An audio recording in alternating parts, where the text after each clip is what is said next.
السلام عليكم ورحمة الله وبركاته. الحمد لله ثم الحمد لله رب العالمين،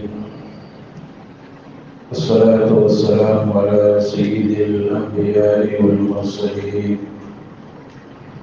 شفيعنا محمد صلى الله عليه وسلم وآله وصحبه أجمعين، أما بعد. قال الله تعالى في شأن حبيبه: إن الله وملائكته يصلون على النبي يا أيها الذين آمنوا صلوا عليه وسلموا تسليما. اللهم صل على سيدنا وشفيعنا وحبيبنا ومولانا محمد وعلى آل سيدنا محمد وبارك وسلم عليه. الله جل شأنه وتعالى அவருடைய மேலான கிருபையினால் நம் அனைவரையும் முஸ்லிமாக படைத்து நமது உயிரினும் மேலான கண்மணி தாஹா முஹம்மது முஸ்தபா ஸல்லல்லாஹு அலைஹி வஸல்லம் அவர்களின் சிறந்த சமுதாய மக்களாக அல்லாஹ் நம் அனைவரையும் ஆக்கியதோடு புனிதமிக்க ஜும்ஆவுடைய தொழுகையை நிறைவேற்றுவதற்காக வேண்டிய ரப்புல் ஆலமீன் நம் அனைவரையும் அவருடைய புனித பள்ளியில் கொண்டு சேர்த்திருக்கிறார். அல்ஹம்துலில்லாஹ். வல்ல ரஹ்மான் நம் அனைவரையும் அவனால் ஒப்புக்கொள்ளப்பட்ட நல்லடியார்களின் கூட்டத்தில் ஆக்கி அருள் புரிவானாக. ஆமீன். வாழும் காலமெல்லாம் அவருடைய கட்டளைகளுக்கு அடிபணிந்து நடந்து அவருடைய அன்பையும் அருளையும் பெற்றவர்களாக வாழ்ந்து மரணிப்பதற்கு அல்லாஹ் நம் அனைவருக்கும் தௌஃபீக் செய்வானாக. ஆமீன். கண்ணியத்திற்கும் மரியாதைக்கும் உரிய அன்பான பெருமக்களே, மார்க்க கல்வியினுடைய அவசியங்களை பற்றியும் இன்றைய காலகட்டத்தில் மார்க்க கல்விக்கு இருக்கக்கூடிய மகத்துவம் மதிப்புகளை பற்றியும் அன்றைய காலகட்ட மக்கள் எந்த அளவுக்கு மகத்துவம் மதிப்பு கொடுத்தார்கள் என்பதை பற்றி எல்லாம் நாம் பார்த்து வருகிறோம். அன்பான பெருமக்களே, சென்ற வாரம் நாம் சொன்னது போன்று அன்றைய காலகட்டத்தை பொறுத்தவரை இந்த மார்க்க கல்விக்காக முன்னோர்கள் எந்த அளவுக்கு அர்ப்பணிப்பு செய்திருக்கிறார்கள், எந்த அளவுக்கு அவர்கள் ஆர்வம் காட்டியிருக்கிறார்கள் என்பதை நாம் பார்க்கும் பொழுது, முதலாவதாக ஓதிய மாணவர்கள், அன்று ஓதிய மாணவர்கள் அவர்களிடத்திலும் ஓதுவதற்கு வசதி இருக்காது. சென்ற வாரம் சொன்னோம், இட்லி சுட்டெல்லாம் ஓத வச்சிருக்கிறாங்க, நூல் வித்து ஓத வச்சிருக்கிறாங்க, சின்ன சின்ன சிறு தொழில்கள் செய்து தன் பையனை ஓத வச்சிருக்கிறாங்க. அப்படியெல்லாம் என் புள்ள ஓதி ஹாஃபில் ஆகட்டும், அப்படியெல்லாம் என் புள்ள ஓதி ஒரு ஆலிமாகட்டும் என்பதற்காக வேண்டி தங்களுடைய குடும்ப சிரமங்களை கூட பெரிதுபடுத்தாமல், நீ ஓதுனா எனக்கு சரித்தான், நீ ஒரு ஹாஃபில் ஆகிட்டா போதும் தான், நீ ஒரு ஆலிம் ஆகிட்டா போதும் தான், இப்படியெல்லாம் சில பெற்றோர்கள் சொல்லி இருக்கிறார்கள். என்னுடைய கஷ்டத்தை நீ நினைத்து பார்க்காத, நீ பாடத்துல மட்டும் கவனமாகி, உனக்கு என்ன செலவோ நான் எப்படியாவது உனக்கு நான் அனுப்பிச்சு வச்சிருக்கேன், அப்படியெல்லாம் பெற்றோர்கள் ஓத வைத்தார்கள். சரி, மதரசாவில் தான் வசதி இருக்குமா? அங்கேயும் வசதி இருக்காது. போதுமான தங்குமிடம் இருக்காது, போதுமான சாப்பாட்டு வசதி இருக்காது. இருந்தும் ஓதினார்கள். ஓதக்கூடிய மாணவரிடத்திலும் வசதி இல்லை, ஓதக்கூடிய மதரசாவிலும் வசதி இல்லை. இத்தனை சிரமத்துக்கு மத்தியிலும் நூற்றுக்கணக்கான மாணவர்களை பார்க்கலாம். எந்த மதரசாவில் பார்த்தாலும் 300 400 தான். இன்னைக்கு மக்கள்கிட்டையும் வசதி இருக்குது, மதரசாலையும் வசதி இருக்குது, ஓதுறதுக்கு தான் ஆளக்கம். அன்பான பெருமக்களே, அந்த மார்க்க கல்வியினுடைய மகத்துவம் போயிடுச்சு. அன்னைக்கு அது இருந்ததின் காரணத்தினால இந்த உலக சிரமத்தை அவங்க பெருசா எடுக்கல. அது மாதிரி ரெண்டாவது ஓதி கொடுக்கக்கூடியவங்க, ஓதக்கூடிய மாணவர்கள் எவ்வளோ கஷ்டப்பட்டாங்கன்னு சொன்னோம். ரெண்டாவது ஓதி கொடுக்கக்கூடியவர்கள், அவங்க ஓதி உஸ்தாதாக ஆகி அவங்க ஒரு மதரசாவை ஆரம்பித்தாங்க. சென்ற வாரம் கூட நான் பாக்கியாத் மதரசாவினுடைய பாணி அதை உருவாக்கி அண்ணல் ஆலா ஹஜ்ரத் அவர்களை பற்றி நான் சொல்றேன். எவ்வளவு சிரமத்துக்கு மத்தியில் இது மாதிரி எல்லா மதரசாக்கள், நான் ஓதுன பாக்கியாத் மதரசாங்கிறதுனால நான் சொல்றேன். நீ ஃபைசுல் பாக்கியாத்தை எடுத்துக்கொண்டாலும் சின்னப்பள்ளி மதரசாவை எடுத்துக்கொண்டாலும் அதை உருவாக்கியவர்கள் எவ்வளவு சிரமப்பட்டிருப்பார்கள் என்று அந்த பழைய மக்கள்கிட்ட கேட்டால் தெரியும். ஏன், எதுக்கு இவ்வளவு சிரமம் எடுக்க வேண்டும்? அதனால் கிடைக்கக்கூடிய நன்மைகள் ஏராளம், அதனால் கிடைக்கக்கூடிய பாக்கியங்கள் ஏராளம். அதனால தான் அவ்வளவு சிரமப்பட்டு அதை உருவாக்குனாங்க. சென்ற வாரம் சொன்ன மாதிரி அண்ணல் ஆலா ஹஜ்ரத் அவங்க மேலே கேஸ்லாம் போட்டாங்க. இருந்தும் கூட அவங்க மனம் தளரல, மதரசாவை நடத்தினாங்க. நிறைய செய்திகளை பார்க்கலாம். மதரசா மாணவர்கள் செவத்திலேயே துப்பி வச்சிருவாங்களாம். மார்சா பிள்ளைங்கன்னா அப்படி தானே, செவத்திலேயே துப்பி வச்சிருவாங்களாம். ஆலா ஹஜ்ரத் அவர்கள் சொல்வார்களாம், செவத்தில் துப்பாதீங்க, அதுக்குன்னு துப்பக்கூடிய ஒரு படிக்கன் அதில் துப்புங்க. இருந்தாலும் பிள்ளைங்க தானே, சாதாரண ஆள்கிட்ட ஒரு சைத்தான ஓதுற பிள்ளைங்கள்ட்ட 17 சைத்தான் இருப்பான். எங்கே செய்யக்கூடாதுன்னு சொல்கிறோமோ அங்கே தான் அவன் செய்வான். அப்போ துப்பாதீங்கன்னு சொன்ன உடனே முதல்ல செவத்தில் துப்பி வைப்பார்களாம். ஆலா ஹஜ்ரத் அவர்கள் தங்களுடைய கைனாலேயே அதை எடுத்து போடுவார்களாம். தென்னாட்டினுடைய சூரியன் என்று சொல்லப்படக்கூடிய அண்ணல் ஆலா ஹஜ்ரத் அவர்கள் தான் கைனால அந்த எச்சை எடுத்து ஓரமாக சுத்தம் செய்வார்களாம். அதை பார்த்து மாணவர்கள் எல்லாம் கண்ணீர் வடிப்பார்கள். இந்த மாதிரி நம்ம உஸ்தாத் ஆக்கிட்டோம். எதுக்கு சொல்ல வர, இவ்வளவு சிரமப்பட்டு மாணவர்களை எல்லாம் அவங்க உருவாக்கி இருக்கிறாங்க. ஏன், ஏதாவது ஒரு பிஸ்னஸ் பண்ணிட்டு போயிருக்கலாமே, ஏதாவது ஒரு பயணத்தில் போய் நிறைய சம்பாதிச்சிருக்கலாம். இன்னும் தெரியுமா அன்பான பெருமக்களே, ஆலா ஹஜ்ரத் அவர்கள் முதல் பலருக்கும், இமாம் அபு ஹனீஃபா ரஹ்மத்துல்லாஹி அலைஹி அவர்களுக்கும் பெரிய பெரிய ஜாப் எல்லாம் வந்துச்சு. இப்படி எல்லாம் மதரசால ஓதி கொடுத்து அற்ப சம்பளம் எல்லாம் வாங்கணுங்கிற அவசியம் கிடையாது. பெரும் பெரும் ஜாப் எல்லாம் இமாம் அபு ஹனீஃபா ரஹ்மத்துல்லாஹி அலைஹி அவர்களுக்கு கிடைத்தது. அண்ணல் ஆலா ஹஜ்ரத் ரஹ்மத்துல்லாஹி அலைஹி அவர்களுக்கு கிடைச்சது. எனக்கு அது வேணான்ட்டாங்க. எனக்கு என் பிள்ளைகளை ஓதி கொடுத்து நான் ஆலிமாக்கணும், அவர்களை ஹாஃபில் ஆக்கணும். இவ்வுலகத்தில் எங்களுக்கு கிடைக்கக்கூடிய வருமானங்கள் சொற்பமாக இருந்தாலும் இதற்குரிய கூலியை நாங்கள் மறுமையில் எதிர்பார்க்கிறோம்ன்றாங்க. அப்படியெல்லாம் சிரமப்பட்டு மதரசாவை அவர்கள் உருவாக்கினார்கள். எத்தனையோ பிரச்சனைகள், நிர்வாக சம்பந்தமாக பிரச்சனை வரும், ஜமாத்து சம்பந்தமாக பல பிரச்சனை வரும், பொருளாதார ரீதியாக பல பிரச்சனைகள் வரும் பிள்ளைங்களை சமாளிக்கிறதுக்கு. இன்னைக்கு தானே மதரசால எல்லா வசதியும் இருக்குது, ஓதுறதுக்கு பிள்ளைங்களை தேடக்கூடிய காலமா இருக்கு. இன்னைக்கு எங்க பார்த்தாலும் மதரசாவுடைய ஆட், அன்னைக்கெல்லாம் எங்க விளம்பரம் இருந்துச்சு. அன்னைக்கு விளம்பரம் வந்தா என்ன விளம்பரம் வரும் தெரியுமா?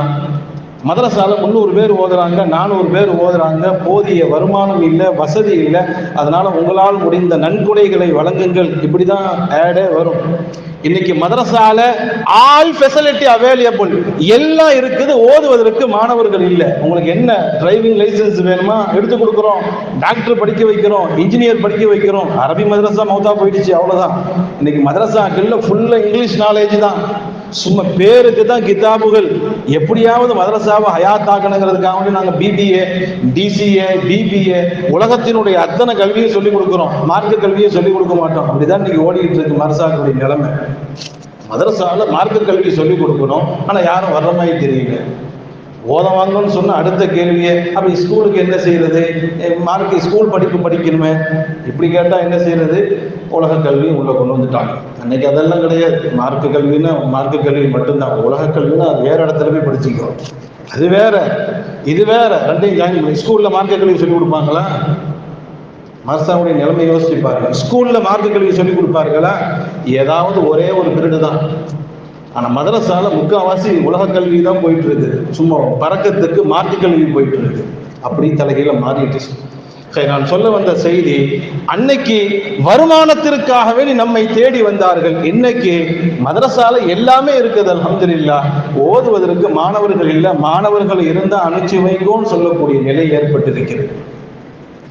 அன்பான பெருமக்கள், அப்படியெல்லாம் சிரமப்பட்டு, பொருளாதார சிரமம், உடல் உழைப்பு, இவ்வளவு சிரமத்துக்கு மத்தியில் மதரசா உருவாக்கலாம். இதுக்கு மத்தியில் எத்தனை ஜமாத்தார்களுடைய பிறத்திலிருந்து மஹல்லாவாசிகள்கிட்டேருந்து என்னென்ன பிரச்சனைகள்லாம் வரும் தெரியுமா? இன்னொரு தெரியுமா அன்பான பெருமக்களே, பிள்ளைங்களை சரியா உருவாக்குறதே மதரசா தான். பிள்ளைங்களை தர்பியத்து பண்ணி அவங்கள உருவாக்குறதே மதரசா தான். நீங்க கூட கேள்விப்பட்டிருக்கலாம், நம்ம ஊர் செயல்கள்லாம் எவனாவது கொஞ்சம் விஷமம் பண்ணான்னு வைங்க, இவன் மதரசால சேர்த்தா தான் சரியாகும்னு சொல்லுவான். இங்க எப்படின்னு தெரியல. நம்ம ஊர் சைடுல எல்லாம் ரொம்ப சேட்டை பண்றான், ரொம்ப விஷமம் பண்றான்னா அடுத்து அவங்க சொல்றது, உன்னை மதரசால தான் அடுத்து போட போறேன், இந்த சாப்பிடலன்னு சொன்னா உன்னை நாயிட்ட பிடிச்சி கொடுத்துருவேன், காக்காட்டை பிடிச்சி கொடுத்துருவேன்னு பயங்காட்டுவாங்கல்ல.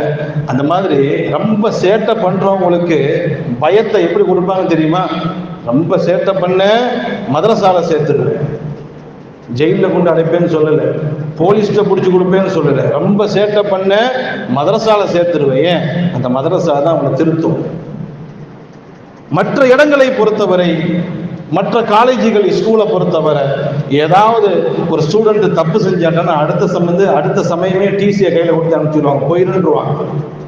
ஸ்கூல்லையோ காலேஜிலேயோ ஏதாவது மாணவர்கள் ஒரு ஸ்கூலுக்கு காலேஜுக்கு முரணாக ஏதாவது ஒன்றை செய்து விட்டால் அடுத்த செகண்டே டிசியை கையில் கொடுத்து அனுப்பிச்சிடுவாங்க. மதரசா அது செய்யாது. மதரசா அது செய்யாது. அவனை பிடிச்சி தர்பியத் பண்ணி பக்குவப்படுத்தி நல்ல மனிதனாக ஆக்கி தான் அவனை வெளியாக்குவான். ஏன்னா அப்படியே விட்ட கெட்டு தான் போவான். ஒரு பையன், ஒரு மதரசா பையன் தப்பு பண்ணுறான்னு சொல்லிட்டு அவனை மதரசா விட்டு தூக்குனா இன்னொரு தப்பை செஞ்சுக்கிட்டு தான் இருப்பான். அவனை திருத்தணும், தர்பியத்து செய்ய வேண்டும். அப்படியெல்லாம் எத்தனையோ பிரச்சனைகளை உஸ்தாத்மார்களை சந்திச்சிருக்கிறார். எதுக்கு சொல்ல வரேன்? அப்படியெல்லாம் கஷ்டப்பட்டு, அப்படியெல்லாம் சிரமப்பட்டு மதரசாவை கட்டி உருவாக்கி இத்தனை மாணவர்களை உருவாக்கினார்கள் என்றால் சும்மாவா? அதனால் கிடைக்கக்கூடிய கூலிகளை அவர்கள் எதிர்ப்பார்கள். இன்னைக்கு நமக்கு மார்க்க கல்வியினுடைய மகத்துவமும் தெரியல, அதனால கிடைக்கக்கூடிய மதிப்பு நமக்கு, நம்ம என்ன நினைக்கிறோம், என் பையன் ஓதுனா ஆலிம்ஸ் ஆவான், ஹசரத் ஆவான், மாசம் 10,000 கிடைக்கும், இதை வச்சு குடும்பத்தை ஓட்ட முடியுமா? அதோடு நிறுத்திக் கொள்கிறார்கள். ஆனால் உங்களது பிள்ளைகள் ஒரு ஆலிம்களாக, ஒரு ஹாஃபில்களாகவோ, ஒரு சமுதாயத்தினுடைய முன்னோடிகளாகவோ அவர்கள் மாறினால் அதனால் கிடைக்கக்கூடிய நன்மைகள் வேற. நீங்க எத்தனை இமாமுக்கு பின்னாடி தொழுங்க, உங்க புள்ள இமாமா நின்று பின்னாடி தொழுங்க, அதனுடைய சுகமே வேற. என்னுடைய அத்தா என் ஊர்ல இருந்து இவ்வளவு தூரம் வராங்க, ஏன்? எனக்கு பின்னாடி நின்று தொழ வேண்டும் என்பதற்காகவே, வேற எதுக்காக வேண்டி வராங்க? எங்க ஊர்ல பள்ளி இல்லையா? எங்க ஊர்ல பள்ளிவாசல் இல்லையா? இதை விட ஜாஸ்தி என் ஊர்ல பள்ளி. ரமலானில் இதுக்கென்றே இந்த ஊருக்கு வருவார்கள், ஏன்? எனக்கு பின்னாடி நின்று தொழ வேண்டும். அதனுடைய மகத்துவமே வேறு. அன்பான பெருமக்கள், இன்னைக்கு அதனுடைய மதிப்பெல்லாம் துனியா துனியா துனியா. அல்லாஹ் பாதுகாப்பானார். எப்படியெல்லாம் மட்டமா இன்னைக்கு மார்க்கங்களை விளங்கி வச்சிருக்கிறாங்க. இன்ஷா அல்லாஹ் பிறகு நான் சொல்றேன். அன்பான பெருமக்கள், நான் சொல்ல வரக்கூடிய செய்தி, இப்படியெல்லாம் சிரமப்பட்டு மதரசாக்களையும் மாணவர்களையும் உருவாக்கி இருக்கிறாங்க. ஜமாத்தார்கள், மஹல்லாவாசிகள் பசங்க தப்பு பண்ணிட்டாங்கன்னா உடனே ஒன்று சொல்லிடுவாங்க, ஹசரத்து உங்க மதரசா பையன் சிகரெட் குடிக்கிறான், ஹசரத்து உங்க மதரசா பையன் சினிமாவுக்கு போறான். போய் தான் இருப்பான், எல்லாமே சொல்லுவாங்க. ஹசரத் அழகாக சொல்லுவாங்க. இல்லை, எப்படி எல்லாம் மாணவர்களை திருத்தி இருக்கிறாங்க, வரக்கூடிய பிரச்சனைகளை எல்லாம் அவங்க எப்படி ஃபேஸ் பண்ணியிருக்கிறாங்க, அதெல்லாம் நம்ம சிந்திக்கணும். அன்பான பெருமக்கள் வந்து சொல்லுவாங்க, உங்க மதரசா பையன் சினிமா பார்க்க போயிட்டா. அழகா சொல்லுவாங்க, மதரசா பையன் சினிமா பார்க்க போகல, சினிமா பார்க்குறவன் தான் மதரசா மாணவனாக வந்திருக்கிறான். மதரசா பையன் சினிமா பார்க்க போகல, சினிமா பார்க்குறவன் தான் மதரசா பையனாக வந்திருக்கிறான். ஹசரத் உங்க பையன் சிகரெட் குடிக்கிறான், மதரசா மாணவன், என்னத்தை கண்டிக்கிறீங்க, என்னத்தை பிள்ளைங்களை வளர்க்குறீங்கன்னு கேட்டா, என் மதரசா மாணவன் சிகரெட் குடிக்கல, சிகரெட் குடிக்கிறவன் தான் மதரசா மாணவனா வந்திருக்கிறான். நேற்று வர சினிமா போயிருப்பான், நேற்று வர சிகரெட் குடிச்சிருப்பான், இன்னைக்கு மதரசாவுக்கு வந்தவொன்னு உடனே மாறிடுவானா? கொஞ்சம் கொஞ்சமாக அவர்களை தர்பியத்து செய்வார்கள், கொஞ்சம் கொஞ்சமாக தர்பியத்து செய்வார்கள். அவங்கள்ட்ட அப்புறம் சொல்லி விட்டு மாணவர்களை கூட்டி ஏன்ப்பா அந்த மாதிரி இருக்கிறீங்க, ஏன் மாதிரி தவறு செய்கிறீர்கள் என்றெல்லாம் அவர்களை திருத்தக்கூடிய நிலைகளை எல்லாம் நம்ம பார்க்கிறோம். அன்பான பெருமக்களை, மதரசாங்கிறது சாதாரண ஓதுறது மட்டுமல்ல, பிள்ளைகளை சாலிகாக மாற்றக்கூடிய ஒரு இடம்தான் மதரசா. அங்க தவிர வேற எங்கேயும் பிள்ளைகளை சாலிகளாக மாற்றக்கூடிய, சாலிகீன்களாக மாற்றக்கூடிய இடத்தை நீங்க பார்க்க முடியாது. அது மாதிரியெல்லாம் பெரும் பெரும் விஷமம் பண்ணியவர்கள், பெரும் பெரும் சேட்டை செய்தவர்கள் மதரசாவில் அவர்கள் சேர்க்கப்பட்டு பிற்காலத்தில் பெரும் பெரும் இமாம்களாக மாறி இருக்கிறார்கள். நம்ம பெரிய பள்ளிவாசனுடைய பட்டமளிப்பு விழாவில் கூட சொன்னேன், நீங்க வரலாற்றுல பெரும் பெரும் இமாம்களை நீங்கள் எடுத்து பார்த்தால் தெரியும், பெரும் பெரும் மாமேதைகளை நீங்கள் எடுத்து பார்த்தால் தெரியும். ஒரு காலகட்டத்தில் பெரும் சேட்டை பண்ணி கடைசியில அவங்க மதரசாவில் சேர்க்கப்பட்டு பெரிய முஃப்தியா மகானா மாறிட்டாங்க. ஏற்கனவே ஒரு 4-5 வருஷத்துக்கு முன்னாடி சொல்லியிருக்கிறேன். எங்கள் ஊரில் உள்ளவங்க சாவண்ணா ஆலிம்னு சொல்லுவாங்க. ஷாவுல் ஹமீத் அவங்க பேர். சாவண்ணா ஆலிம். அல்லாஹ் அக்பர். விஷமம்னா சாதாரண விஷமம் அல்ல, சாதாரண விஷமம் அல்ல, கடுமையான விஷமம். கழுத வாளில் பண ஓலையை கட்டியே விட்டுறது. கழுத வாளில் பண ஓலையை கட்டி தீயை பற்றி வச்சிடுறது. அது என்ன செய்யும்? சரசரன்னு சவுண்டு கேட்கும்போது கண்ணா பின்னாலும் ஓடுறது. அப்படியெல்லாம் கடுமையான விஷமம் செய்யும் பொழுது அவர்களின் பெற்றோர், இதுக்கு மேல நீ ஊர்ல இருந்தா உருப்பட மாட்டேன், இதுக்கு மேல நீ ஊர்ல இருந்தா உருப்பட மாட்டேன், உன்னை ஸ்லோனுக்கு தூக்கிட வேண்டியது. ஏன்னா அப்போ ஸ்ரீலங்காவுக்கும் காயல்படுத்துக்கு ரொம்ப தொடர்பு, அங்க தொழில் செஞ்சுக்கிட்டு இருந்தாங்க. இப்ப நம்ம மக்கள் சைக்ளோன்ல இருந்தாங்க இல்லையா, அந்த மாதிரி ஸ்ரீலங்காவுடைய தொடர்பு இருந்ததற்கான அந்த அவங்களுடைய அத்தா எல்லாருமே சிலோன்ல இருந்திருப்பாங்க. இதுக்கு மேல நீ ஊர்ல இருந்தா உருப்பட மாட்டேன், உன்னை அங்க தூக்கிட வேண்டியதுதான் என்று சொல்லும் பொழுது, இல்லம்மா நான் ஓத போறேன்னு சொன்னார்களா. என்ன சொன்னார்களா? நான் ஓத போறேன்ட்டாங்க. அவங்க ஆச்சரியத்தோடு கேட்டாங்கல்ல, நீ ஓத போறியா? 1ஆம் நம்பர் சைத்தானா இருக்கிற, 1ஆம் நம்பர் சைத்தானா இருக்கிற நீ ஓத போய் உருப்படவா போகுது? இல்லைம்மா நான் ஓத போறேன், நான் ஓத சேர்த்துருங்க. இந்த இடத்தில் நான் ஒரு விஷயத்தை உங்களுக்கு நான் பதிவு செய்வேன். உங்களுடைய பிள்ளைங்களை நீங்க ஆலிமாக்குறது, ஹாஃபிலாக்குறது உங்களுடைய பிரியம். ஆனால் உங்களுடைய பிள்ளைகள் எவரேனும் எனக்கு ஓத ஆசையா இருக்குதுன்னா ஓத வச்சிருங்க. சில பெற்றோர்கள் அது செய்யறது இல்லை. நான் பிடிச்ச மசலுக்கு 3 காலுங்கிற மாதிரி நம்ம நினைச்சதையே சாதிக்கணும்னு ஆசைப்படுவோம். இவங்க நினைச்சிருப்பாங்க என் பிள்ளைய பெரிய டாக்டர் ஆக்கணும், வக்கீல் ஆக்கணும், அப்படி ஆக்கணும், இப்படி ஆக்கணும். அல்ஹம்துலில்லாஹ் ஆக்குங்க, தப்பில்லை. ஆனால் உங்களது பிள்ளைகள் நான் ஒரு ஆலிமாவ போறேன், ஒரு ஹாஃபிலாக போறேன்னு ஆசைப்பட்டா அந்த லிஸ்ட்ல கொண்டு போயிருங்க. அப்படி எத்தனையோ பெற்றோர்கள் செய்யாததின் காரணத்தினால் அந்த பிள்ளைக்கு துனியாவும் இல்லை, தீனும் இல்லை, ரெண்டுக்கு நடுவுல சிக்கிக்கிட்டு இருந்தான். பெற்றோர்கள் பிரியப்படுவது என் பெரிய துனியால பெரிய ஆளா ஆக்கணும். அல்லாஹ் அவனுக்கு எழுதி வைத்தது இவனை தீனில் மார்க்க ஞானம் உள்ளவனாக ஆக்கணும், அல்லாஹ் எழுதி வச்சிருக்கிறான். ஆனா பெற்றோர்கள் அதற்கு சம்மதம் இல்லாததனுடைய விளைவோ கடைசியில் அவனுக்கு துனியாவும் இல்லை, தீனும் இல்லை, ரெண்டுக்கு நடுவுல இருக்கிறான். அல்லாஹ் பாதுகாப்பானாக. அவங்களோட பிள்ளைகள் ஒரு வேளை நான் ஓதுவதற்கு ஆசைப்படுகிறேன் என்று சொன்னால் அதற்கு முக்கியத்துவம் கொடுங்க. அதெல்லாம் வேண்டாம், வேண்டாம் ஓதலாம் வேண்டாம், நீ படிப்பா அப்படி சொல்லி எத்தனையோ பேர் ஓதாம போனவங்கெல்லாம் இருக்கிறாங்க. ஏனென்றால் ஒரு புள்ள நான் ஓத போறேன்னு சொல்றேங்கிறது அல்லாஹ்வுடைய தௌஃபீக். அல்லாஹ்வுடைய தௌஃபீக். எல்லாருடைய வாயிலிருந்து அந்த வார்த்தை வராது. எல்லோருக்கும் அல்லாஹ் அந்த வாய்ப்பை கொடுப்பதில்லை. கண்மணி நாயகம் சொன்னார்களே, மை யுரிதில்லாஹு கைரன் யுஃபக்கிஹுஹு ஃபித்தீன். அல்லாஹ் யாருக்கு நலவை நாடுகிறானோ அவங்களுக்கு மட்டும்தான் அல்லாஹ் ஆலிமாகக்கூடிய நசீபு கொடுப்பான். நினைச்சவங்க எல்லாம் ஆக முடியாது, அல்லாஹ்வுடைய தௌஃபீக் எல்லாம் ஆக முடியாது. அப்படி உங்க புள்ள நான் ஓத போறேன்னு ஆசைப்படுறான்னா அல்லாஹ் உனக்கு தௌஃபீக் செய்யறான்னு அர்த்தம். இன்னொரு விஷயம், உங்க குடும்பத்துல யாராவது முன்னோர்கள் ஒரு நல்லடியார்களாக இருந்திருப்பார்கள். உங்க புள்ள ஓத போறேன்னு சொல்றாங்கன்னா சாதாரண வார்த்தை அல்ல. ஒன்னு அல்லாஹ்வுடைய தௌஃபீக் அவனை சொல்ல வைக்கிறது. இரண்டாவது உங்களுடைய குடும்பத்தை சார்ந்தவர்கள் ஏதாவது முன்னோர்கள் ஒரு சாலிஹீனா நல்லடியாராக இருந்திருப்பார்கள். அவங்க துவா செஞ்சிருப்பாங்க, அல்லாஹ் என் குடும்பத்துல ஒரு ஆலிம வரவை, என் குடும்பத்துல ஒரு ஹாஃபில வரவை என்று அவர்கள் துவா செய்திருப்பார்கள். அந்த துவாவினுடைய வெளிப்பாடு இவன்கிட்ட வரும். அப்படி ஹாஃபில் ஆனவன் தான் நான் கூட. என் குடும்பத்துல யாரும் ஹாஃபில் இல்லை. என் குடும்பத்தில் நிறைய மகான்மார்கள் வாழ்ந்திருக்கிறார்கள், நான் கேள்விப்பட்டிருக்கிறேன். என் குடும்பத்தில் ஹாஃபில் யார், ஆலிம் யாரும் இல்லை. ஆனா ஏதோ முன்னோர்கள் துவா செய்தார்கள். அந்த துவா என் கல்பை மாத்துது. நான் கூட ஹாஃபில் ஆகணும், ஆலிமாகணுங்கிற எண்ணமெல்லாம் இல்லை. அந்த முன்னோருடைய துவா, அவங்க எங்க துவா செஞ்சாங்களோ தெரியல, அல்லாஹ் என் குடும்பத்துல ஒரு ஆலிம ஹாஃபில உருவாக்கணும்னு துவா செஞ்சிருப்பாங்க. அல்லாஹ் அதுக்கு என்ன தேர்ந்தெடுத்திருக்கிறான்? என் தம்பியை கூட தேர்ந்தெடுக்கல. அல்லாஹ்வுடைய கிருபையினால் அதை மாதிரி உங்க பிள்ளைகள் ஆசைப்படுகிறார்கள் என்றால் உங்க குடும்பத்துல யாராவது முன்னோர்கள் ஒரு சாலிகா இருந்திருப்பாங்க, ஒரு நல்லடியாராக இருந்திருப்பார்கள், அவங்க துவா செஞ்சிருப்பார்கள். அந்த துவாவினுடைய எஃபெக்ட் உங்க பிள்ளைக்கு வரும். அதனால நீங்க தாராளமா தானா ஓத வைங்க, ஓத வைக்காம இருங்க, அவங்க பிரியம். ஆனால் உங்க பிள்ளைகள் வாயை திறந்து நான் ஓத போறேன்னு ஆசைப்பட்டேன், ஓத வச்சிருங்க. அன்பான பெருமக்களை, அப்படிதான் இந்த சாவண்ணா ஆலிம் சொன்னார்களா, நான் ஓத போறேன். அல்லாஹ் அக்பர். மதரசால சேர்த்தாங்க. எந்த அளவுக்கு என்று சொன்னால் புகாரி கிதாப் ஆயிரக்கணக்கான பக்கம் இருக்கும். கிதாபையே பார்க்க மாட்டாங்க, கிதாபையே பார்க்க மாட்டாங்க. தப்பு வந்தால் எடுத்து கொடுப்பார்களா, தப்பு வந்தால் எடுத்து கொடுப்பார்கள். மட்டுமல்ல, மிகப்பெரிய மகானாக, மிகப்பெரிய வலியாக அல்லாஹ் அக்பர், அவ்வளோ பெரிய அந்தஸ்தை அல்லாஹ் அவர்களுக்கு கொடுத்தார். காயல்படுத்த பொறுத்தவரை சாவண்ணா ஆலிமும் சொன்னாவே ஒரு தனி மரியாதை. இந்த மதரசா ஓதுவதனுடைய பரக்கத் என்பதை நாம் புரிந்து கொள்ள கடமைப்பட்டிருக்கிறோம். அன்பான பெருமக்களை நாம் சொல்ல வரக்கூடிய செய்தி, அன்றைய காலகட்டத்தில் எந்த அளவுக்கு மார்க்க கல்விக்காக வேண்டிய முக்கியத்துவம் கொடுத்திருக்கிறாங்க.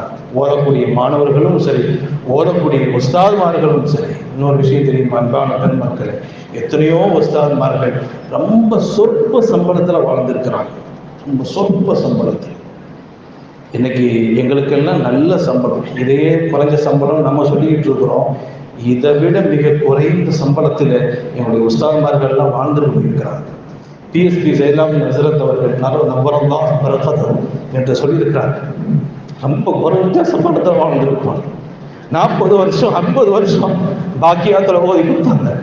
அவங்க சம்பளம் ஒரு 10,000 ரூபாய் இருக்குமான்னு கூட தெரியல.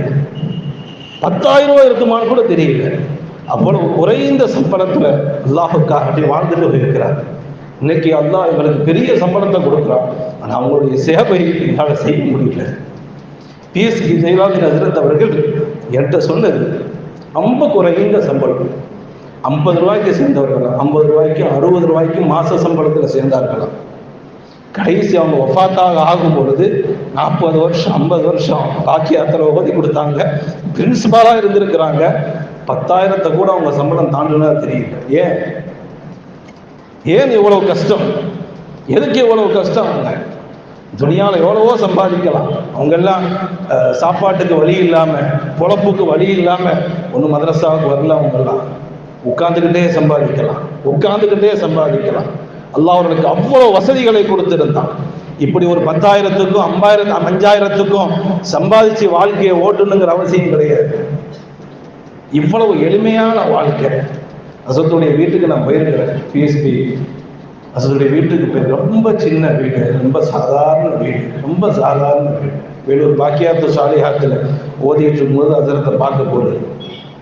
எல்லாம் ஓட்டு வீடு தான். அல்லாஹ் அவருக்கு கொடுத்த ஞானம், அல்லாஹ் அவருக்கு கொடுத்த ஆற்றல் ஒன்றும் இல்லை. ஊரில் எத்தனையோ செல்வந்தர்கள் இருக்கிறாங்க. ஒரு செல்வந்தர்கிட்ட சொன்னால் போதும், மாடி வீடை கட்டி கொடுத்துருவாங்க. மாடி வீடை கட்டி கொடுத்துருவாங்க. யார்த்தையும் கையேந்திர, யாரின் பக்கம் அவர்கள் தேவையாக ரொம்ப சாதா சீதாவாக வாழ்ந்துட்டு போனாங்க. அந்த மேன்மக்கள்லாம் எங்கே இருக்கிறார்கள்? அவங்க மார்க்க கல்வி கொடுத்த மகத்துவம் என்ன? இன்னைக்கு அவங்கள பற்றி பேச வைக்கிறது அன்பான பெருமக்கள். இப்படி எத்தனையோ மக்கள் பெரும் சீதைகளுடைய வாழ்க்கையை பார்த்தா தங்களுடைய வாழ்நாள் முழுவதும் இந்த தீனுக்காக வேண்டியே அர்ப்பணிச்சிருக்கிறான். தீனுக்காக வேண்டி கௌசலாது முஹியுத்தீன் அப்துல் காதிர் ஜெயிலானி அத்தஸல்லாஹு சிலவுல் அஸீஸ் பாடம் நடத்திக்கிட்டு இருப்பாங்க. மகம் மௌத்தாயிட்டாங்கன்னு செய்தி வரும், பாடம் நடத்திக்கிட்டே இருப்பாங்க.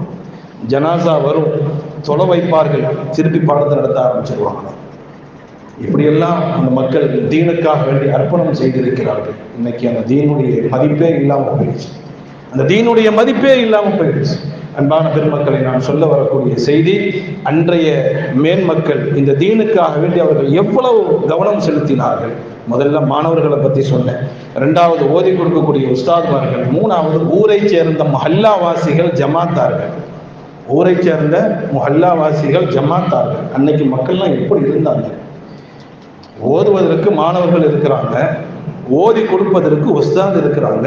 மாணவர்களுக்கு ஒரு மதரசா ஒன்று வேணும் இல்லையா? மதரசா இல்லாமல் எப்படி ஓதி கொடுக்குறது? ஊர்னுடைய மக்கள் ஜமாத்தார்கள், அவங்க மதரசாவுக்காக வேண்டிய இடத்தை கொடுத்தவங்க. அந்த ஃபைசுல் பாக்கியார் மதரசா இது கட்டப்படுவதற்காக வேண்டிய எத்தனை சீதேவிகள் தியாகம் பண்ணியிருப்பாங்க. தான் சொந்த நிலத்தை கொடுத்தவங்க இருக்கிறாங்க, அதை கட்டி கொடுத்தவங்க இருக்கிறாங்க, அதை நிர்வாகம் செய்தவர்கள் இருக்கிறார்கள். இப்படியெல்லாம் ஊரினுடைய எல்லா ஊரும் சொல்றேன், நான் நம்முடைய ஊர்னால சொல்றேன். பொதுவாக ஒவ்வொரு ஊரிலும் அந்த மதரசாக்கள் இயங்குவதற்கு மாணவர்கள் இருந்தாலும் சரி, உஸ்தாத்மார்கள் இருந்தாலும் சரி, ஊர் மக்களுடைய சப்போர்ட் இருந்தால் தான் அந்த மதரசா நல்ல நிலைக்கு வரும். எத்தனையோ மக்கள் இந்த மதரசாவினுடைய வளர்ச்சிக்காக வேண்டி பாடுபடுவார்கள். எவ்வளவோ செலவு செய்வார்கள், உணவு கொடுப்பார்கள் மதரசா மாணவர்களுக்கு. இன்னைக்கு நீங்க பார்த்தா தெரியும், லாலிப்பேட்டை, கடையநல்லூர் நினைக்கிறேன், தக்கலை, இன்னைக்கு வர மதரசா மாணவர்களுக்கு வீட்டில் இருந்தால் சாப்பாடு போகும். மதரசா மாணவர்களுக்கு இன்னைக்கு வர மதரசாவில் அவ்வளோ வசதி இருந்தாலும் இன்னைக்கு வர, நான் தக்கலையில் ஓடும்போது 2 வருஷமா வீட்டில் போய் தான் சாப்பிட்டேன். அதே மாதிரி கடையநல்லூர், லால்பேட்டை, சில ஊர்களில் எல்லாம் வீட்டிலிருந்து டிஃபன் போகும், 3 வேளைக்கும் போகும். அப்படியெல்லாம் ஆர்வமாக கொடுத்தார்கள். ஆர்வமாக கொடுத்தார்கள். எப்படியாவது மதரசாவினுடைய துவா பரக்கத்து கிடைக்க வேண்டும், மதரசாவினுடைய உஸ்தாத்மாருடைய துவா கிடைக்க வேண்டும் என்பதற்காக வேண்டி மதரசாவுக்கான எவ்வளவோ செலவு செய்தவர்கள், கோடி கணக்கில் செலவு செய்தவர்கள். ஏன் நம்ம ஃபைசுல் பாக்கியார் மதரசாவுக்காக வேண்டி எங்கெங்கெல்லாம் முன்னோர்கள் சொத்தை எழுதி கொண்டு வச்சிருக்கிறாங்க. வெறும் மதரசாவை மட்டும் கெட்டல, வெறும் மதரசா மட்டும் கெட்டி கொடுக்கல, அந்த மதரசாவினுடைய வளர்ச்சிக்கு. சும்மா மதரசாவை கெட்டிட்டு அதுக்கு இன்கமிங் வரலன்னா இப்படி மதரசாவை நடத்துறது. எவ்வளவு தூர நோக்கு பார்வையோடு நமது முன்னோர்கள் செயல்பட்டு இருக்கிறாங்க. வெறும் மதரசாவை கட்டி கொடுத்தா இன்கமிங்க்கு என்ன பண்றது, வருமான செலவுக்கு என்ன பண்றது? அதற்காக வேண்டி ஆங்காங்கே பல இடங்களில் நிறைய சொத்துக்களை வாங்கி போறாங்க. இன்னைக்கு அந்த சொத்துக்களை பாதுகாக்கிறது நமக்கு முடியல. இன்னைக்கு யாரு பள்ளிவாசலுக்கும் மதரசாவுக்கும் சொத்து வாங்கி கொடுக்குறா சொல்லுங்க? இருக்கிற சொத்தை கூட பாதுகாக்க தெரியல. அன்னைக்கு முன்னோர்கள் வாங்கி போட்ட சொத்து தான் இன்னைக்கு யார் கொடுத்துருக்கிறார்? இருக்கிற சொத்தை பாதுகாக்க முடியல. அப்படியெல்லாம் நமது முன்னோர்கள் இந்த இடம்லாம் எவ்வளவு ரேட்டுக்கு போகும் யோசிச்சு பாருங்க. நமது முன்னோர்கள் இவ்வளவு பெரிய இடத்த வாங்கி கொடுத்துருக்குறாங்கல்ல, இது ஒரு காலனியாகவோ ஒரு வீடாவோ கட்டினா எத்தனை லட்சம் வாடகைக்கு வரும்? முன்னோர்களுடைய சிந்தனையை பாருங்க. துனியா பெருசல்ல, மறுமையில் எனக்கு கூலி கிடைக்க வேண்டும், மறுமையில் கூலி கிடைக்க வேண்டும் என்பதற்காக வேண்டிய மதரசாவுக்காக வேண்டிய அர்ப்பணிச்சாங்க. அன்பான பெருமக்கள், நம்ம ஊர்ல நம்ம கேள்விப்பட்டோம், நம்ம ஊர்ல எந்த ஃபங்க்ஷன் நடந்தாலும் முதல்ல மதரசா மாணவர்களுக்கு தான் முக்கியத்துவம். நீங்க சொல்லிதான் எனக்கு தெரியும். வீட்டு நிகழ்ச்சி, எந்த நிகழ்ச்சியா இருந்தாலும் சரி, முதல்ல மதரசா மாணவர்கள் உஸ்தாத்மார்கள் சாப்பிட்டு போனதுக்கு பிறகுதான் அடுத்து ஊர் மக்கள். அந்த அளவுக்கு நமது முன்னோர்கள் உஸ்தாத்மார்களையும் மாணவர்களையும் மதித்தார்கள், எல்லா ஊர்களையும் மதிச்சாங்க. அன்பான பெருமக்களை, நாயகம் ஸல்லல்லாஹு அலைஹி வஸல்லம் அவர்கள் சொல்வார்கள், குன் ஆலிமன், இந்த உலகத்துல ஒன்னு ஆலிமாயிரு, இந்த உலகத்தில் நீ வாழ்ந்தா ஒன்னு ஆலிமாயிரு, அவ் முத்தஅல்லிமன், அல்லது மாணவனாயிரு. ஒன்னு உலகத்தில் நீ இருந்தா ஆலிமாயிரு, அவ் முத்தஅல்லிமன், அல்லது ஒரு ஸ்டூடெண்டா மார்க்க கல்வியை கற்றுக்கொள்ளக்கூடிய மாணவனாயிரு. ரெண்டுமே உன்னால் ஆக முடியும் இல்லையா? அவ் முஹிப்பன், அவர்களை நேசிக்கக்கூடியவர்களாக ஆகு. நீ ஆலிமும் இல்லை, ஓதக்கூடிய மாணவனாகவும் இல்லை, ஆலிம்களை நேசி, ஆலிம்கள் மீது அன்பு வை, ஓதக்கூடிய மாணவர்கள் மீது அன்பு வை, அவர்களுக்கு உதவி செய், மதரசாக்களுக்கு உதவி செய், மதரசாவில் ஓதி கொடுக்கக்கூடிய உஸ்தாத்மார்களுக்கு உதவி செய். எதிரி செஞ்சாலும் போதும். அன்பான பெருமக்களை, நான் குறைக்காக வேண்டி சொல்லவில்லை. இந்த மதரசா கட்டி 100 கணக்கில் இருக்கும். இன்னைக்கு வரை பல பேர் இந்த மதரசால கால் வைக்காதவங்கலாம் இருக்கிறாங்க. மதரசா கட்டப்பட்டு இந்த மதரசா உள்ளேயே போகாதவங்கலாம் இருக்கிறாங்க. மதரசாவுடைய தொடர்பு இல்லை. அன்பான பெருமக்களை, நமக்கும் மதரசாவுக்கும் ஒரு தொடர்பு இருந்து கொண்டே இருக்க வேண்டும். நம்மால் முடிந்த அளவுக்கு மதரசாக்களுக்கு உதவி செய்து கொண்டே இருக்க வேண்டும். அது நம்முடைய இம்மைக்கும் மறுமைக்கும் பல விதத்தில் பயன் அளிக்கும் என்பதை நாம் புரிந்து கொள்ள வேண்டும். ஸல்லல்லாஹு அலைஹி வஸல்லம் சொன்னாங்க, ஆலிமன், ஆலிமாய், ஆலிமாகல, அவ் முத்தஅல்லிமன், அல்லது ஓதக்கூடிய மாணவனாய். அந்த ஏஜ் நமக்கு இல்லை. ஸல்லல்லாஹு அலைஹி வஸல்லம் மூணாவதா சொன்னாங்க, இந்த ரெண்டும் இல்லாட்டாலும் பரவாயில்லை, முஹிப்பன், மார்க்க கல்வியை கற்றுக் கொடுக்கக்கூடிய ஆலிம்கள், மார்க்க கல்வியை கற்றுக்கொள்ளக்கூடிய மாணவர்கள், அவங்க நேசிங்க, அவங்க மேல பிரிய வைங்க, அவங்களுக்கு செய்ய வேண்டிய உதவிகளை செய்யுங்க, அதுவே உங்களுக்கு பாக்கியம் என்று சொன்னார்கள். அன்பான பெருமக்களே, இப்படியெல்லாம் மார்க்க கல்விக்கும் மார்க்கத்திற்கும் முக்கியத்துவம் கொடுக்கக்கூடிய இப்படிப்பட்ட காலகட்டத்தில் இன்னைக்கு ஆலிம்களையும் மதரசாக்களையும் மதரசா மாணவர்களையும் குறை சொல்லக்கூடிய காலகட்டத்தை பார்த்துக்கணும். ரொம்ப வேதனைக்குரிய விஷயம் என்னன்னு சொன்னா, மார்க்கத்தினுடைய ஆர்வம் மக்கள்கிட்ட இல்லை என்பது வேறு, மார்க்க கல்வியினுடைய ஆர்வம் மக்கள்கிட்ட இல்லை என்பது வேறு. ஆனால் அதை கற்றுக்கொள்ளக்கூடிய மாணவர்கள், கற்றுக் கொடுக்கக்கூடிய மதரசா உஸ்தாதுமார்கள், அவர்களை கூட ரொம்ப அற்பமாக, சீப்பாக, கேவலமாக இடப்படக்கூடிய ஒரு காலகட்டத்தில் தான் இன்னைக்கு வாழ்ந்துகிட்டு இருக்கிறோம். அன்பான பெருமக்கள், ரொம்ப வேதனைக்குரிய விஷயம், வேதனைப்படக்கூடிய விஷயம். ஒரு மாணவர்கிட்ட, வெளியூர் ஒரு மாணவர்கிட்ட, நீ ஏன்பா ஓதில்லை அப்படின்னு கேட்டா, நடந்த செய்தி, எதுவுமே கற்பனை அல்ல, எதுவும் பயானுக்காக வேண்டி விட்டு அடிக்கிறது இல்லை, கற்பனை செய்தி இல்லை, ரியல். ஒரு மாணவன்கிட்ட, நீ ஏன்பா, இந்த ஊர் இல்லை வேற ஊர், நீ ஏன்பா ஓதில்லை? அம்மா ஓத வேணான்ட்டாங்க. அம்மா ஏன்பா ஓத வேணான்னு சொல்றாங்க. சரி, உனக்கு ஓதுறதுக்கு ஆசை இருக்குதா? இல்லை, எனக்கு ஆசை இருக்குது, அம்மா தான் வேணாங்கிறாங்க. அம்மா ஏன் வேணான்னு சொல்றாங்க? அது சொல்லக்கூடிய பதில், அம்மா சொன்னாங்க, நீ ஆலிமாவனா ஆடு அறுக்கிறதுக்கும் கோழி அறுக்கிறதுக்கு தான் நீ போவேன். சொன்ன வார்த்தை. என் பிள்ளைய நான் படிக்க வைக்க போறேன் அப்படின்னு சொன்னா பரவாயில்லை, என் பிள்ளைய நான் டாக்டர் ஆக்க போறேன்னு சொன்னா பரவாயில்லை, இன்ஜினியர் ஆக்க போறேன்னு சொன்னா பரவாயில்லை. என்ன வார்த்தை, என்ன வார்த்தை! எவ்வளவு கேவலமான ஒரு எண்ணம், எவ்வளவு மட்டமான ஒரு எண்ணம்! குரானுக்கும் ஹதீஸுக்கும் மார்க்கத்திற்கும் அவங்க விளங்கி இருக்கக்கூடிய விளக்கம். என் புள்ள ஆலிமாயிட்டா ஆடு அறுக்கிறதுக்கும் கோழி அறுக்கிறதுக்கும் போவாங்க. இன்னொரு பெற்றோர் அவங்க சொல்றது, ஏன்பா உங்க பிள்ளைய ஓத வைக்கல? இல்லை, என் பிள்ளைய ஓத வச்சா பொண்ணு கிடைக்காது. என்கிட்டயே சொன்னாங்க, பிள்ளைய ஓத வச்சேன், எங்கேயுமே பொண்ணு கிடைக்க மாட்டேங்குது. இன்னொரு இடத்துல சொல்லப்பட்ட செய்தி, ஆமா என் பிள்ளை ஹஸரத் ஆயிட்டா ஊடு ஊடா பாத்தியா ஓதுறதுக்கும் கத்தம் ஓதுறதுக்கும் போவாங்க. உங்க வீட்டில் தானே ஓத வரோம், நீங்க தானே கூப்பிடுறீங்க, நாங்களா வரோமா? உங்க நிகழ்ச்சிக்கு தானே வரோம், இது கேவலமா? என் வீட்டில் பாத்தியா ஓத போய் உங்க வீட்டுக்கு தானே வரோம், உங்க வீட்டு நிகழ்ச்சிக்கு தானே வரோம். இப்போ ஓத வர்றது அது கேவலம்னு சொன்னா ஓதுறது கேவலம் இல்லையா? நீங்க தானே ஓத கூப்பிடுறீங்க, நம்ம ஊரை சொல்லு. அந்த மாதிரி எல்லாம் விளங்கி வச்சிருக்கிறாங்க இன்னைக்கு. அந்த மாதிரி எல்லாம் மார்க்க கல்விகளையும் மார்க்க ஞானங்களையும் உஸ்தாதுமார்களையும் இல்முகளையும் ரொம்ப மட்டமா பல தடவை நம்ம சொல்லியிருக்கிறோம். என்னன்னா, இன்னைக்கு ஓதுறதுக்கு மாணவர்களை பார்க்க முடியல. இன்னைக்கு யாரும் ஓதுறது எப்படி வருவாங்க? ஆலிம்களை மதிச்சா தானே வருவாங்க, ஆலிம்களுக்கு மதிப்பு கொடுத்தா தானே வருவாங்க. இப்படி ஆலிம்களையும் உலமாக்களையும் உஸ்தாதுமார்களையும் கேவலமாக பேசினால் நான் கூட என் பிள்ளைய ஓத வைக்க மாட்டேன். என்னுடைய கஷ்டம் என்னோட போட்டோம், ஏன் அசிங்கம் என்னோட போட்டோம். இன்னைக்கு எந்த ஆலிம் அவங்க பிள்ளைய ஓத வைக்கிறான்? யாரு காரணம்? நமக்கே மரியாதை இல்லை, நமக்கு மதிப்பு இல்லை, அப்புறம் என் பிள்ளையும் சேர்ந்து நாசமாக்கணுமா? யார் அதற்கு காரணம்?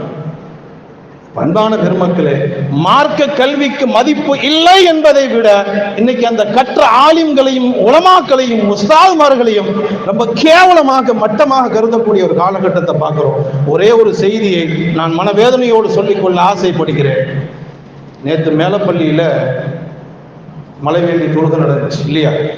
நான் பழைய செய்திக்கு போனால் உங்களுக்கு புரியாது, அதனால ரீசெண்டா நடந்த செய்தியை நான் சொல்றேன். மேலப்பள்ளியில் மலை தொழுகை நடந்துச்சு. அல்ஹம்துலில்லாஹ் பலரும் கலந்து கொண்டார்கள். ஒரு பதிவு எனக்கு வந்துச்சு. என்னன்னா, மொத்தம் 18 பள்ளியினுடைய இமாம்கள், அதில் 5 பள்ளியினுடைய இமாம்கள் வந்தார்கள். 13 பள்ளியினுடைய இமாம்கள் குறை சொல்லணுங்கிற நோக்கம் இல்லை, நீங்க புரிந்து கொள்ள வேண்டும் என்பதற்காக நான் சொல்கிறேன். இப்படி எல்லா இமாம்களை கேவலப்படுத்தினா, இப்படி எல்லா இமாம்களை அசிங்கப்படுத்தினா யார் ஓத வருவா மதரசால? யார் ஓத வருவான்னு கேட்கிறேன். 18 பள்ளியில 5 பள்ளியினுடைய இமாம்கள் வந்தார்கள், 13 பள்ளியினுடைய இமாம்கள் வரல. சரி, வரல, அதுக்கு என்ன காரணம்? அவங்களே கற்பனை பண்றாங்க. சுன்னத்து தொழுகை என்ற அலட்சியமா, அல்லது மேலப்பள்ளி நிர்வாகம் நடத்துகிறது என்ற ஈகோவா? அவங்களே கற்பனை. நான் என்ன கேட்கிறேன், பதிவு போட்டவங்க ஒரு நாளைக்கு 1க்கு 5 தடவை நம்மளை பார்க்குறீங்க, வந்து கேட்கலாம் இல்லை? வந்து கேட்கலாம் இல்லை? மேலப்பள்ளியில் மழை வேண்டி தொழுகை நடந்துச்சு, ஏன் வரலன்னு கேட்கலாம் இல்லை? ஏன் வரலங்கிறது தெரியணுமா? ஏன் வரலங்கிறது தெரிஞ்சார்களா? அல்லது எங்களை நம்ம கேட்டார்களா? இல்லை எங்கள்கிட்ட கேட்டு, இல்லை நாங்கள் மேலப்பள்ளி நடத்தினா வரமாட்டோம், பெரிய பள்ளி நடத்தினா தான் வருவோம்னு சொன்னோமா? அல்லது இது சுன்னத்து தானே, பரவலா, இது அவசியம் இல்லையே அப்படின்னு சொன்னோமா? நாங்கள் சொல்லாத ஒன்றை சொல்லி எங்களை கேவலப்படுத்துவது என்பது இது மார்க்கத்தை நாசமாக்குவதற்கு சமம் அல்ல. எங்களை கேவலப்படுத்துவது குர்ஆனை கேவலப்படுத்துவதற்கு சமம். எங்களை கேவலப்படுத்துவது அல்லாஹ்வையும் அல்லாஹ்வுடைய ரசூலையும் கேவலப்படுத்துவதற்கு சமம். நாங்கள் அலட்சியமாக சொல்லி இருந்தால் சொல்லலாம். அன்பான பெருமக்கள், சரி நாங்க வரல, ஊர்ல உள்ள அவ்வளவு பேர் வந்துட்டாங்களா? எல்லாரும் வந்துட்டார்களா? ஏன் மற்றவங்க பதிவு போடல? இமாம்கள் மட்டும் வரவில்லை. என்ன காரணங்கிறது தெரியுமா? ஏன் வரவில்லை என்பது தெரியுமா? அன்பான பெருமக்களை, ஒரு செய்தியை நான் சொல்லுகிறேன். என்னை பொறுத்தவரை இப்படி ஏதாவது ஒரு ஆலிம்கிட்ட ஏதாவது தேவைகள் இருக்கும். ஊர்ல ஒரு நிகழ்ச்சி நடக்குதுன்னா அவ்வளவு பேர் தான் வந்து ஆகணுங்கிற அர்த்தம் இல்லை. நான் சொல்ல வருவது, நீங்கள் நினைக்கலாம் எங்களுடைய ஒரு ப்ரோக்ராம் இருந்தா அதுக்கு ஒரு இமாம்கள் வரணும், ஆனா வரலன்னு சொன்னா அவங்களை இப்படி வாட்ஸ்அப்ல போட்டு கேவலப்படுத்தணும் அப்படின்னு இருக்குதா? அப்படின்னு இருக்குதான்னு கேட்கிறேன். என்ன காரணத்தினால் நாங்கள் வரவில்லை என்று தெரியுமா? என்கிட்ட வந்து கேட்டீர்களா? இதனாலதான் இன்னைக்கு சமுதாயம் ஆலிம்கள் ஓதுவதற்கும் மார்க்க கல்வியில் ஈடுபடுவதற்கும் பின்தங்குறாங்க. நீங்க கேவலப்படுத்துறதுனால. அன்பான பெருமக்களே, சின்ன ஒரு எக்ஸாம்பிள் சொல்றேன். என்ன பொறுத்தவரை ஃபஜ்ருக்கு பிறகு மதரசா, ஃபஜ்ருக்கு பிறகு 8 மணி வரை மதரசா, ஹிஃபுல் மதரசா, அதுல மக்தபும் இருக்குது. 8 to 10 2 மணி நேரம் கேட்போம். நல்லா கவனிக்கணும். 8 to 10 2 மணி நேரம் கேட்போம். அந்த 2 மணி நேரத்துல குளிச்சுட்டு சாப்பிட்டு போட்டு திருப்பி 10 மணிக்கு வரணும். அதுல நேற்று 10 மணிக்கு ஒரு ஜனாசா. 10 மணிக்கு ஜனாசான்னா 10 மணிக்கே வர முடியாது, 9:45 வரணும். சில சமயங்கள்ல ஜனாசா முன்கூட்டி கூட வரலாம். அது போக 10 to 11 வரை சம்மர் கிளாஸ், 11 12 வரை ஹிஃபுல் கிளாஸ். இமாம்கள்லாம் சும்மா வேலை வெட்டி இல்லாம சும்மா உட்கார்ந்துட்டு இருக்கிறாங்கன்னு நினைப்பா. நான் என்ன சொல்ல வருகிறேன், நேற்று நீங்களும் மலைக்கு வேண்டி தொழுகைக்கு வந்திருக்கிறீங்க, நானும் வந்திருக்கிறேன். இன்கேஸ் உங்களுக்கு நேற்று அந்த ப்ரோக்ராமில் வந்ததுனால ஒரு டயர்ட் ஆயிடுச்சு, நீங்கள் வீட்டில் படுத்துட்டீங்க, உங்களை கேட்கறதுக்கு யாரும் இருக்கா? எல்லாம் அசந்து தூங்கிட்டீங்க, லுஹர் தொழுகைக்கு வரல, யார் கேட்பா உங்களை? நாங்கள் அப்படி இருக்க முடியுமா? மலைக்கு தொழுகை வரல, 10 மணிக்கு ஜனாசாக்கு நாங்கள் வந்து ஆகணும், அதுக்கு பிறகு சம்மர் கிளாஸுக்கு வந்து ஆகணும், 11 ஹிஃபுல் கிளாஸுக்கு வந்து ஆகணும், 1 மணிக்கு நாங்கள் தொழுகை வந்து ஆகணும், நாங்கள் படுக்க முடியாது. நீங்க வரலன்னா கேட்கறதுக்கு யாரும் கிடையாது, நாங்க வரலன்னா அவ்வளவு பேரும் கேட்பாங்க. அன்பான பெருமக்களை, எங்களுக்கென்று ஒரு பொறுப்பு இருக்கிறது, எங்களுக்கென்று ஒரு பொறுப்பு. அந்த பொறுப்பை கவனித்து தான் நாங்கள் இதில் அட்டென்ட் பண்ணவா முடியாதான் நாங்கள் பார்ப்போம். நான் எதற்கு சொல்ல வருகிறேன், அன்பான பெருமக்களே, இப்படி இதை நேரில் கேட்டு போலாமே, ஏன் வரலங்கிறத எதுக்கு வாட்ஸ்அப்பில் போட்டு இப்படி அசிங்கப்படுத்தி, இப்போ இதெல்லாம் பார்க்கும் பொழுது எனக்கே இந்த கதி, நான் என் பிள்ளைய ஓத வைக்கணுமான்னு நான் நினைப்பேன். இதுக்கு யார் காரணம்? இதுக்கு யார் காரணம்? அன்பான பெருமக்களே, உலமாக்களை மதிப்பதற்கு கற்றுக்கொள்ளுங்கள். சில ஹதீசுகள் இருக்குது, சொன்னா தெரிச்சிருவீங்க, சொன்னா தெரித்து விடுவீர்கள். உலமாக்களையும் ஆலிம்களையும் கேவலப்படுத்தக்கூடியவருடைய கல்பை அல்லாஹ் மௌத்தாக்கிடுவான். ஹதீசுகள் நிறைய இருக்கிறது. அன்பான பெருமக்கள், நீ நினைத்துக் கொண்டீர்கள் எல்லாத்திலையும் எல்லாரும் கலந்து கொள்ளணும். ஒரு செய்தி சொல்லவா, போருக்கு போறது ரொம்ப முக்கியமான ஒன்று, போருக்கு செல்வது ரொம்ப முக்கியமான ஒன்று. ஆனால் போருக்கு செல்லாதவர்களை அல்லாஹ் ரொம்ப கடுமையா தண்டிச்சிருக்கிறான். போருக்கு செல்லாதவர்களை அல்லாஹ் ரொம்ப கடுமையா சொல்லி இருக்கிறான். அதே ரப்புல் ஆலமீன் குர்ஆனுடைய ஒரு ஆயத்திலே, வமா கானல் முஃமினூன லியுன்ஃபிரு காஃபா, இதை ஏன் நான் பதிவு செய்யறேன்னா, உலமாக்களை கேவலப்படுத்தாதீர்கள் என்பது மட்டுமல்ல, நாளைக்கு எல்லா ஃபங்க்ஷன்லையும் இமாம்கள் வந்து நிற்கணும், உலமாக்கள் வந்து நிற்காதீர்கள். அவர்களுக்கென்று தனி பொறுப்பு இருக்குது, அந்த பொறுப்பு தான் அவர்களுக்கு முக்கியம். அதற்கு பிறகுதான் அவர்களை இதை கவனிக்க வேண்டும். அன்பான பெருமக்களை, நான் சொல்லுவது ஒரு நோக்கம், போருக்கு செல்வது கட்டாய கடமை. ஆனால் போருக்கு செல்லாதவர்களை அல்லாஹ் கண்டித்திருக்கிறான். அதே ரப்பு ஒரு இடத்துல சொல்றான், வமா கானல் முஃமினூன லியுன்ஃபிரு காஃபரா, எல்லாரும் சேர்ந்து போருக்கு போகாதீங்க. ஒரு இடத்துல எல்லாரும் போருக்கு போங்கங்கிறான், இன்னொரு இடத்துல அல்லாஹ் சொல்றான் எல்லோரும் சேர்ந்து போருக்கு போகாதீர்கள். ஃபலௌலா நஃபர மின் குல்லி ஃபிர்கத்தின் மின்ஹும் தாயிஃபத்துன் லியதஃபக்கஹு ஃபித்தீனி வலியுன்திரு கௌமஹும் இதா ரஜஉ இலைஹிம் லஅல்லஹும் யஹ்திரூன். போருக்கு போகக்கூடிய மக்கள் போருக்கு போங்க, ஆனால் படித்த உலமாக்கள் ஞானவான்கள் அவங்க உட்கார்ந்து மார்க்கத்தை சொல்லி கொடுங்கங்கிறான் அல்லாஹ். அந்த வேலையை தான் நாங்கள் செஞ்சுக்கிட்டு இருக்கோம்.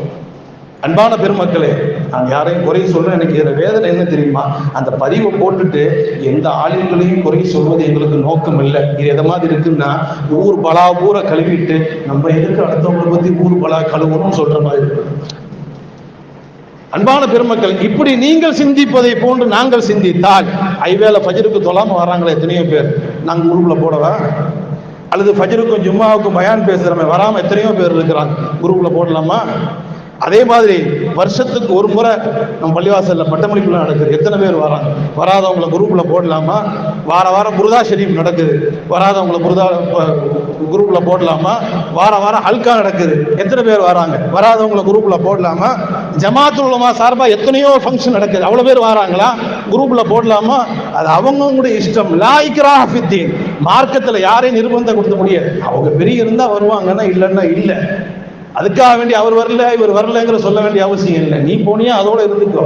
அவர்களுக்கு வேலைகள் இருக்கும், உனக்கு வேலை இல்லை நீ வர, அதனால் அவ்வளவு பேரும் வரணுங்கிற அவசியம் கிடையாது. உடல் முடியாதவர்கள் இருப்பார்கள், நோயாளிகள் இருப்பார்கள், வேற பல தேவை உள்ளவர்கள் இருப்பார்கள்.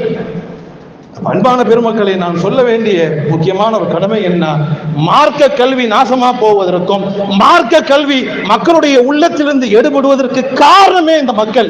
அன்றைய மக்கள் மார்க்க கல்வி உருவாவதற்காண்டி செலவு செய்தார்கள்.